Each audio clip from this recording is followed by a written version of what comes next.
Queridos irmãos e irmãs,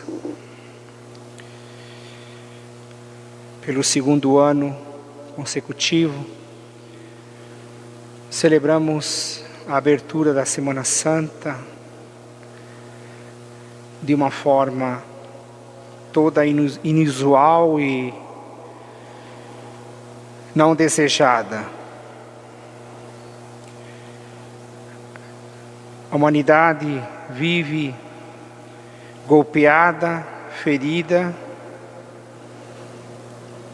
por diversos males, de modo particular por esta pandemia de Covid-19 e todas as suas consequências.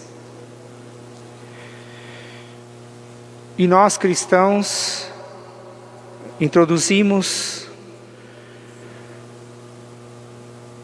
somos introduzidos pela Igreja nesta Semana Maior,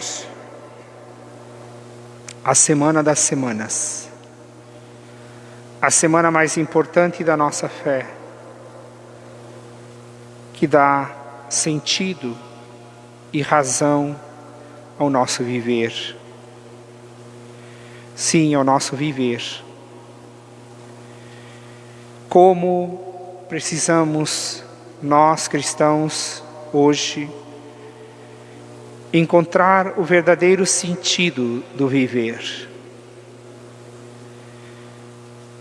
Ouvir o relato da paixão de Jesus é sempre provocador, provoca sentimentos desencontrados, nos emociona, nos deixa surpresos, admirados, indignados, com a atitude de cada um dos personagens deste relato. E todos convergem para Jesus de Nazaré, aquele inocente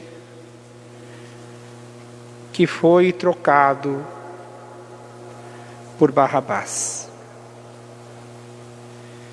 E é muito interessante, porque o nome Barrabás, em hebraico, significa Filho de Deus. Bar-Abá, Filho de Deus. E os judeus, diante da proposta de Pilatos, escolhem Bar-Abá, o Filho de Deus. E escolhem o delinquente e deixam morrer o inocente, que também é Filho de Deus. Com esse pensamento, nós podemos compreender o sentido e o desígnio último do agir divino. Agir divino significa agir do amor, porque Deus é amor misericordioso. Então, o agir do amor que acolhe a morte do filho inocente para libertar o filho delinquente. O filho inocente que se oferece por amor para libertar no amor o Filho de Deus delinquente.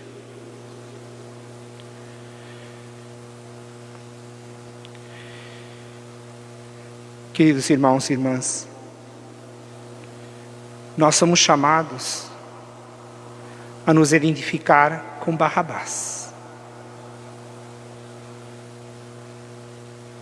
Em Barrabás está a humanidade, estão os filhos e filhas de Deus. que cometeram delito e que são pecadores. Eu, você, cada um que participa desta missa pela internet, cada um de nós, cometemos delito, somos culpados, não somos inocentes. E eu quero dizer que fique bem claro no coração de todos os que ouvem esta homilia. Quem não se reconhecer delinquente, quem não se reconhecer culpado,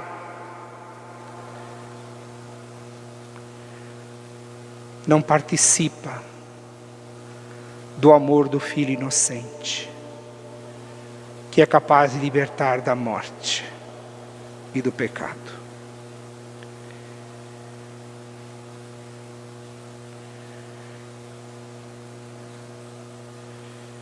Pedro chorou sua traição. E nós?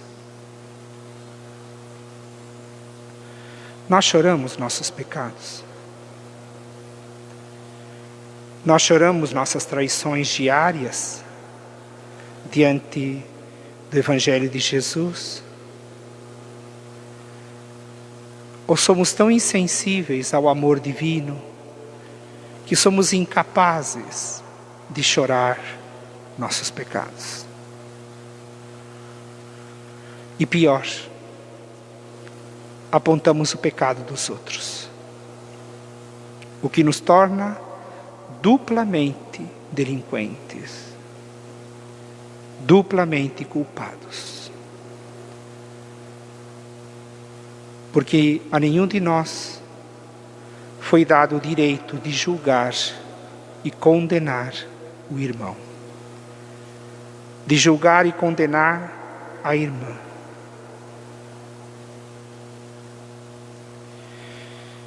Com esses pensamentos, tomemos os textos da primeira leitura do Salmo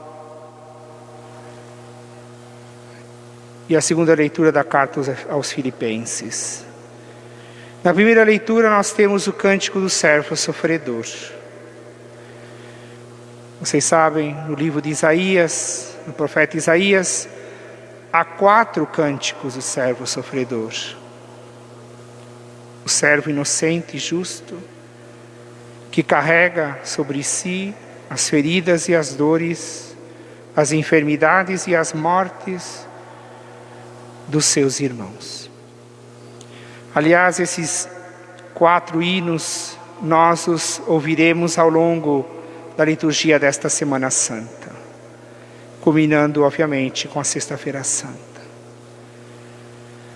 O que esse servo? É claro, esse servo e tudo que dizem esses 4 hinos são aplicados a Jesus e a sua paixão.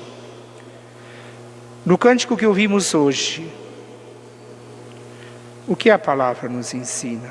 O que esse testemunho do servo nos ensina? É preciso se tornar discípulo. É preciso se tornar discípula. É preciso fazer um caminho novo. Continuar o caminho que nós estávamos fazendo na Quaresma. O caminho do discípulo e da discípula. Mas discípulo do quê? E o texto nos afirma: o Senhor abriu meus ouvidos para acolher a sua voz e a sua palavra. Discípulos da palavra. Discípulas da palavra divina, capaz de restaurar e regenerar a nossa natureza ferida, a nossa condição de pecadores, de culpados pelos delitos que cometemos. discípulos e discípulas da palavra. Peçamos ao Senhor que de fato essa palavra se realize em nós, que Ele abra nossos ouvidos e que nos torne estes homens e mulheres que livremente aderimos e decidimos fazer o caminho com Ele.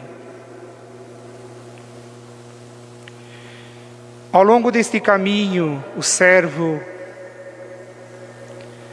experimentou o sentimento de abandono. Meu Deus, por que me abandonaste?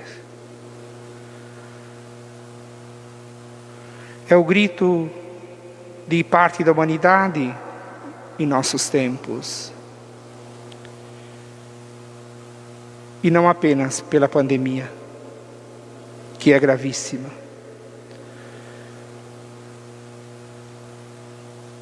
Quando o mundo contempla a situação de um país como a Síria, que está há 10 anos sob a guerra, crianças que nasceram na guerra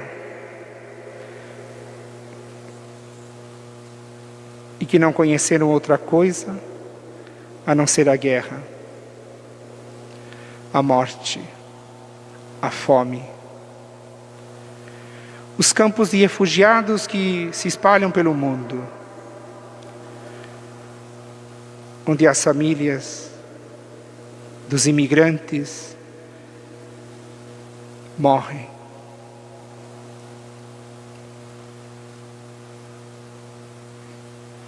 A fome que existe no mundo. Quantos milhares de irmãos e irmãs nossos não têm o que comer? E muitas vezes nós jogamos comida no lixo. E depois dizemos que somos cristãos.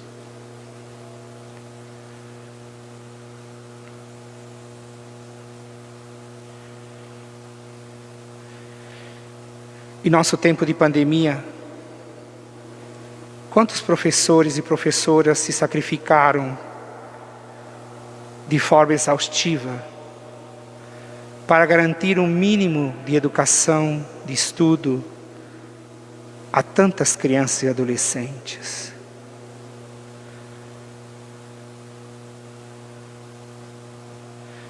Quantos profissionais de saúde perderam a vida pela consciência do dever da sua profissão?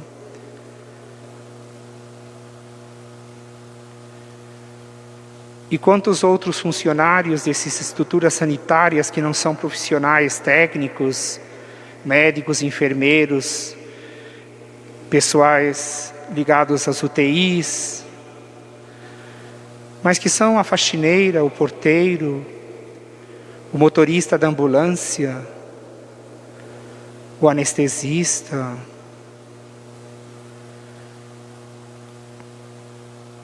e que sequer são lembrados.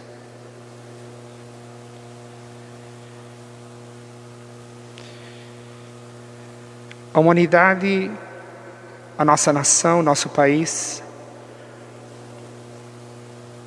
está de fato num abismo. Estamos caindo nesse abismo e não enxergamos o fim.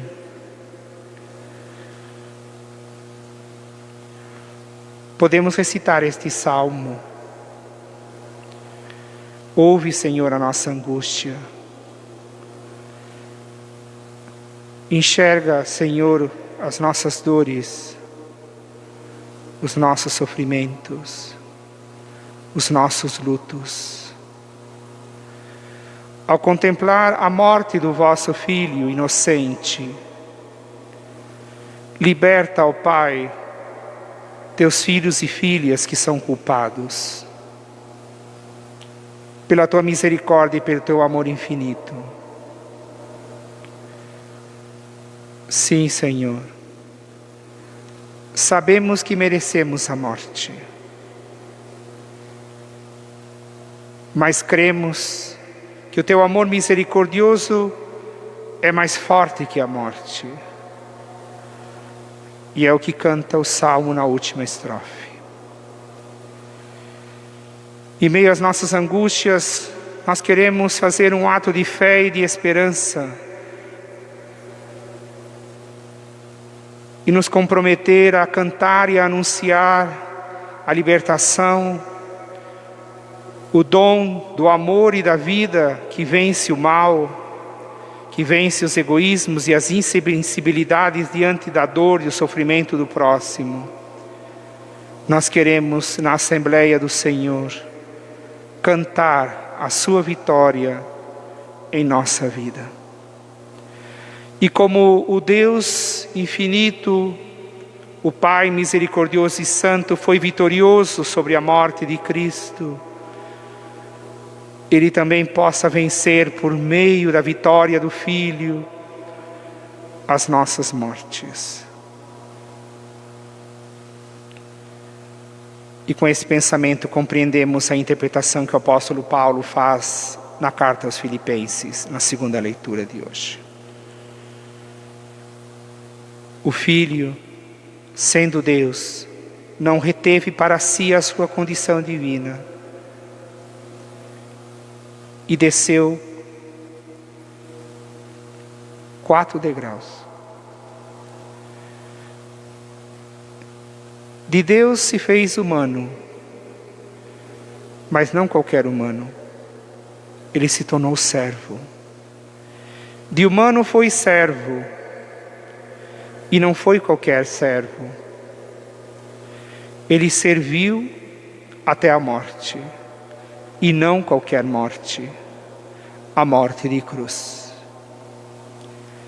E porque o Filho, estando na condição mais alta, livremente se esvaziou e livremente se humilhou, até se tornar, como diz o hino do Cântico do Servo Sofredor, como um verme que ninguém mais queria olhar e que todos voltavam o rosto porque era feio demais.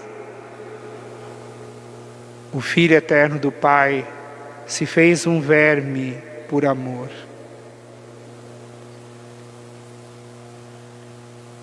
Ele se deu por inteiro.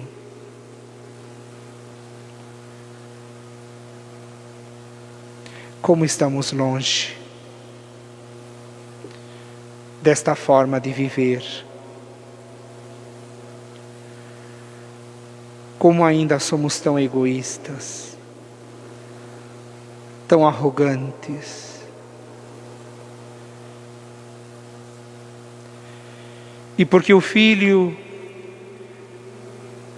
morreu na cruz, descendo ao nível mais baixo que um ser humano pode experimentar, morto e sepultado. Por isso, diz o apóstolo, por isso, no versículo 9 do hino, por isso o Pai o exaltou. E se por um lado, na primeira parte do hino é o Filho que age, ele é o sujeito, ele se humilha, ele se esvazia, ele desce ao ponto mais baixo, o Pai o eleva. O Pai o glorifica e o exalta. O Pai lhe dá o nome que está acima de todo nome, diante do qual toda a criatura, todo o universo, tudo que existe no céu, na terra e debaixo da terra, contemplará a sua vitória e renderá culto àquele que, sendo Deus, se fez nada para redimir os filhos de Deus que éramos culpados. E o Filho inocente e santo revela que existe uma força que é maior do que o mal, que é maior do que a morte, a única força capaz de nos salvar, o amor sem limites. Por isso o Pai o glorifica, e todos os joelhos e toda a língua proclamará a vitória de Deus, a glória de Deus, a glória do amor,